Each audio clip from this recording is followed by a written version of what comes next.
নমস্কার, ঘরোয়া রান্নাঘরে সকলকে স্বাগত। আমাদের এখনকার রেসিপির আয়োজন চিকেন মালাইকারি।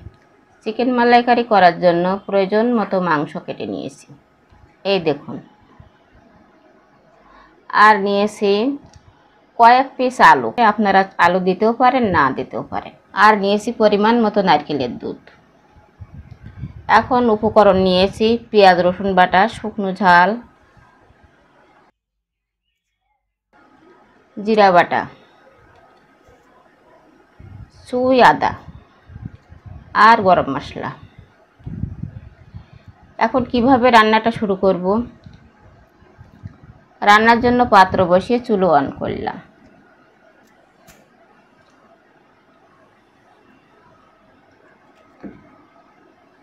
মাংসের উপরে ভিত্তি করে তেলের পরিমাণ দিলাম। তেল খুব ভালোভাবে গরম হয়ে গেলে পেঁয়াজ রসুন ছাড়ব। পেঁয়াজ রসুন ছেড়ে সুন্দর করে নাড়িয়ে নাড়িয়ে ভাজা করে ফেলবো। আমি সরিষার তেল দিয়ে চিকেন মালাইকারি করছি, আপনারা যে কোনো তেল দিয়ে করতে পারেন। এই সরিষার তেলটা প্রচুর পরিমাণে ফেনা হচ্ছে, তাই একে একে ঝাল, লবণ, হলুদ, জিরা বাটা দিয়ে মশলাটাকে প্রায় কষে নেব। মশলা কষতে কষতে আর ফেনা থাকবে না। এই দেখুন, ফেনা কমে গেছে।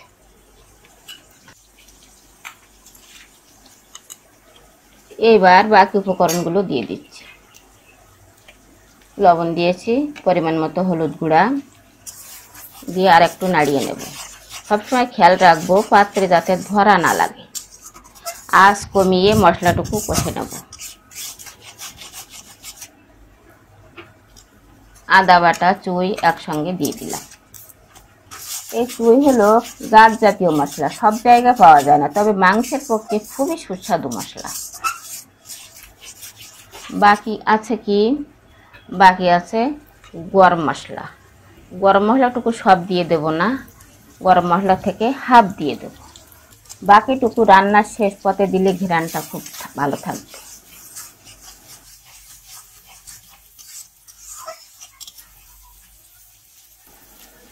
পাত্রে লাগো লাগো ভাব। এখন কি করব? জল দিয়ে দেব না, জলের পরিবর্তে সামান্য একটু নারকেলের দুধ দিয়ে কষে নেব। এই দেখুন, মশলাটাও খুব সুন্দর করে কষানো হয়েছে।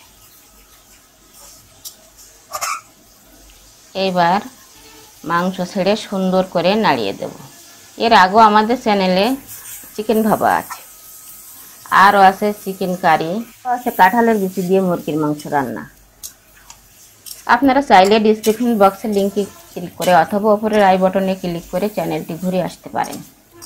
সুন্দর করে নাড়িয়ে সমস্ত উপকরণ মাংসের গায়ে মাখিয়ে দেওয়ার চেষ্টা করব।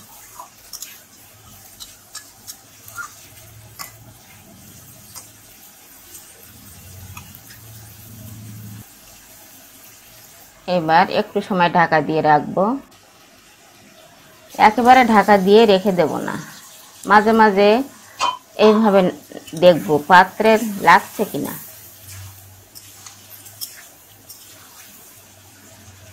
যখন পাত্রে লাগো লাগো ভাব আসবে তখন নারকেলের দুধ পুরোটাই দিয়ে দেবো। আলু দিয়ে দিচ্ছি। আমি আলু ভাজা করে নিলাম না, আপনারা চাইলে আলু আলাদা করে ভাজা করে নিতে পারেন।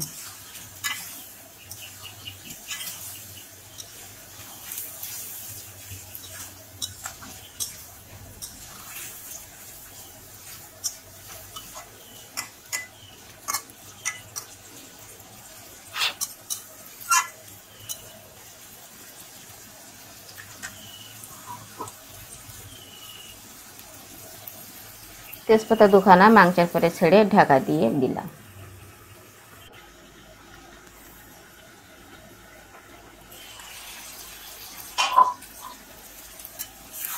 মাংস কষানো হয়ে আসছে, পাত্রে লাগো লাগো ভাব।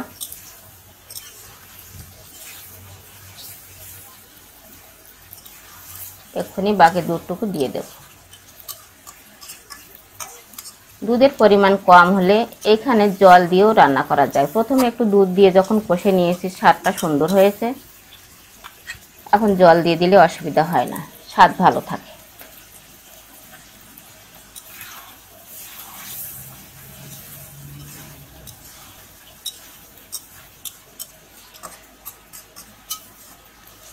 আমাদের চ্যানেলে অসংখ্য মাংস রেসিপি আছে নানাবিধ সবজি দিয়ে, আপনারা চাইলে সেটাও দেখতে পারেন।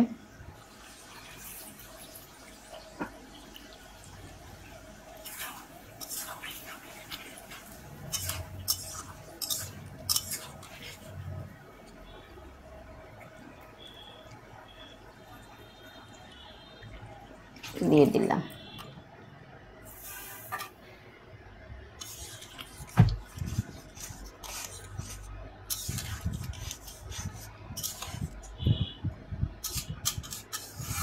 এখন তো বর্ষার মৌসুম, আরও আছে অনেক প্রকারের বর্ষাকালীন সবজি রেসিপি, বিভিন্ন প্রকারের রেসিপি। ঘেটকলের ডাঁটা ভাজা, ইলিশ মাছের পেটি দিয়ে ঘেটকল পাতা বাটা, আরও আছে বিভিন্ন ধরনের পুঁই শাক আছে, ইলিশ মাছ আছে। এই দেখুন সাদা সাদা ভাব আসছে, তার কারণ নারকেলের দুধ দেওয়ার কারণে। সাদা ভাবটা যতই আঁচ বেশি হবে, মাংসের জালটা যত বেশি হবে, ততই সাদা ভাবটা বেড়েই থাকবে। আস্তে আস্তে রান্নার শেষ পথে সাদা ভাবটা আর থাকবে না, তখন সম্পূর্ণ মাংসের কালার চলে আসবে, তখন রান্নাটা শেষ হয়ে আসবে।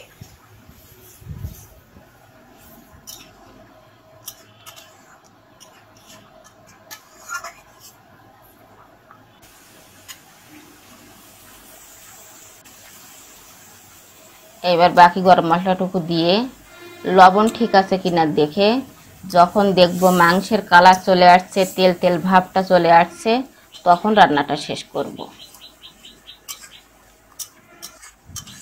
আমরা তো অনেকেই অনেকভাবে মুরগির মাংস রান্না করে খেয়ে থাকেন। এইভাবে নারকেলের দুধ দিয়ে একদিন রান্না করে খেয়ে দেখুন না, খুবই সুস্বাদু রান্না হবে, একেবারে চেটেপুটে খাওয়ার মতো আর কি। এই দেখুন তেল তেল ভাবটা চলে আসছে, রান্না শেষে ঠান্ডা হয়ে গেলে আরও তেল ভাবটা উঠে আসবে। নিত্য নতুন রেসিপি দেখতে আমার চ্যানেলটি ফলো করুন। এই প্রচণ্ড গরমে সবাই ঘরের তৈরি খাবার খান এবং বেশি করে জল খান। নিজে ভালো থাকুন এবং পরিবারকে ভালো রাখুন।